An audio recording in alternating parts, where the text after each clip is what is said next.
Good evening. I am Dr. Sanjay Sharma, Associate Professor Surgical Oncology. Today I am going to have discussion regarding carcinoma larynx, which includes anatomy, pathology and clinical features. Now talking something about the larynx. Larynx is a hollow musculo-ligamentous structures with a cartilaginous framework that caps the lower respiratory tract. The cavity of the larynx is continuous below with trachea, above opens into the pharynx, immediately posterior and slightly inferior to the tongue, and posterior opening oropharyngeal isthmus of the oral cavity. In its upper boundary starts with the tip of the epiglottis and lower ends at the lower border of the cricoid. In adult male, it lies front of the third to sixth cervical vertebra, but in children and female it lies little higher level. The length of the larynx is 44 mm in males and 36 mm in female. At puberty, the male larynx grows rapidly while female larynx is negligible.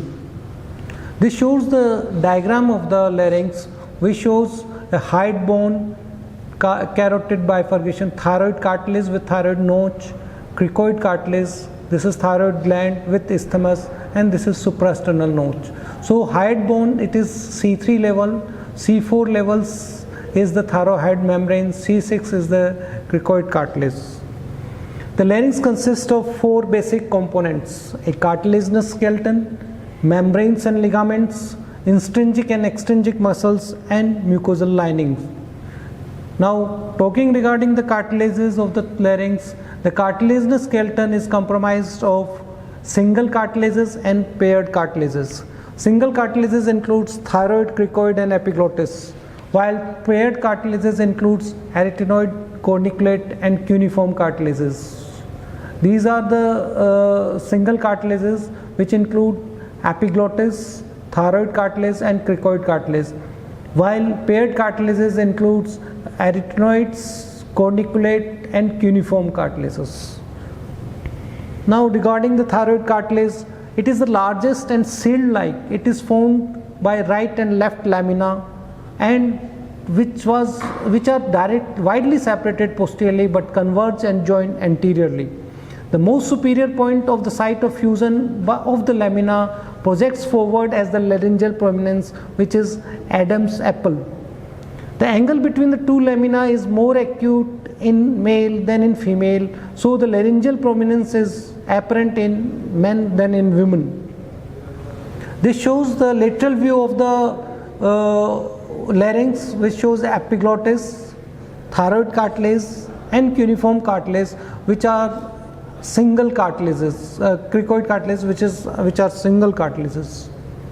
The posterior margin of each lamina of the thyroid cartilage is elongated superiorly and inferiorly into a horn. The horns has facet for articulation of the inferior horns have got facets for the articulation with the cricoid cartilage. The superior horn is connected by ligament to greater horn of the hyoid bone. The oblique line is the site of attachment of the extrinsic muscles of the larynx, which includes sternohyoid, thyroid and inferior constrictor muscles. This shows the diagram, and the posterior margin of the east lamina of thyroid cartilage is elongated superiorly, which forms superior and inferior horn. Now talking something about the cricoid cartilage. Cricoid cartilage lies below the thyroid cartilage, signet ring, and is stronger than the thyroid cartilage. Has a narrow anterior arc and a broad posterior arc. Has a articular facets on its lateral surface for the articulation of the inferior cornu of the thyroid cartilage, a synovial joint, and the upper border for the articulation of the base of arytenoid cartilage, which is also a synovial joint.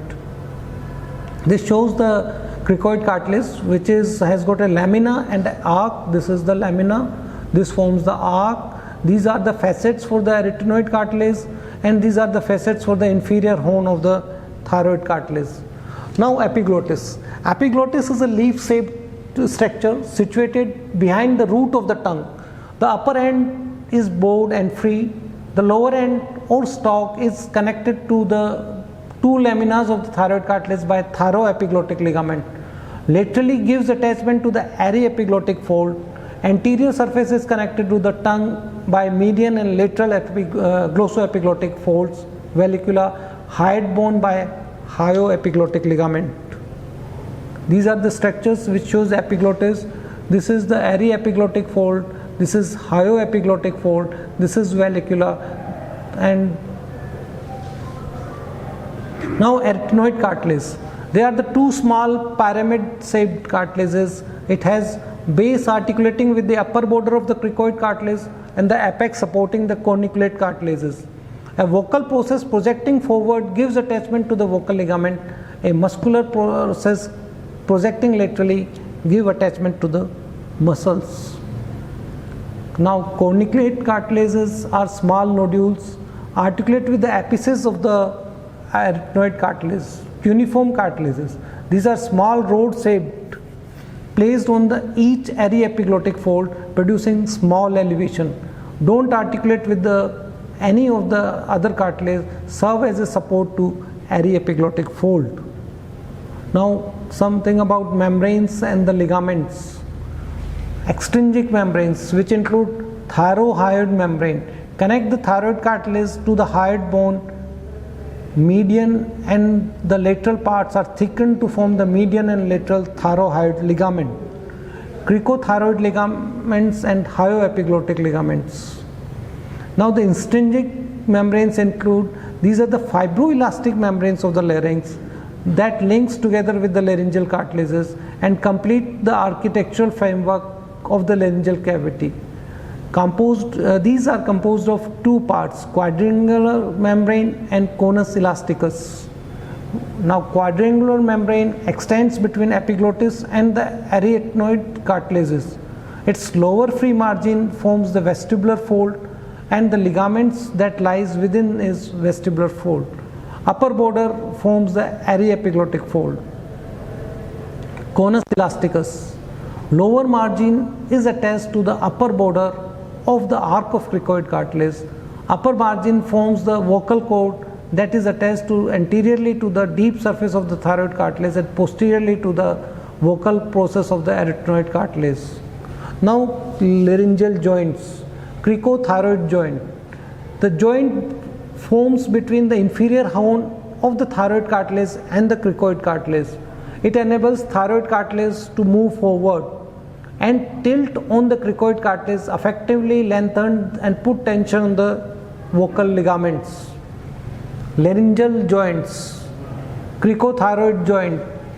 The joint between the inferior horn and the thyroid cartilage and cricoid cartilage. It enables the thyroid cartilage to move forward and tilt downward on the thyroid cartilage, cricoid cartilage, effectively lengthened and put tension on the vocal ligaments.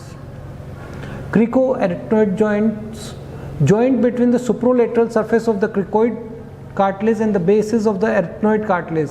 This enables the arytenoid cartilage to slide down, away and towards each other and rotate so that the vocal process pivot either towards or away from the midline. The movements abduct and adducts the vocal ligament. Laryngeal inlet faces backwards and upwards, opens into the laryngeal part of the pharynx. The opening is bounded anteriorly by the upper margin of the epiglottis, posteriorly by and below by the arytenoid cartilages, and laterally by the arytenoid folds, aryepiglottic folds. Laryngeal cavity extends from laryngeal inlet to the lower border of the cricoid cartilage, narrow in the region of vestibular fold, that is rima vestibuli, and narrowest in the region of vocal cords, rima glottidis. The laryngeal cavity is divided into three parts: supraglottic, glottic and infraglottic. Supraglottic part is the part above the vestibular fold and it is called as vestibule. The middle part and the vestibular part and vocal cord is called as sinus or vestibule of the larynx. Infraglottic part includes below the vocal cord. Thank you.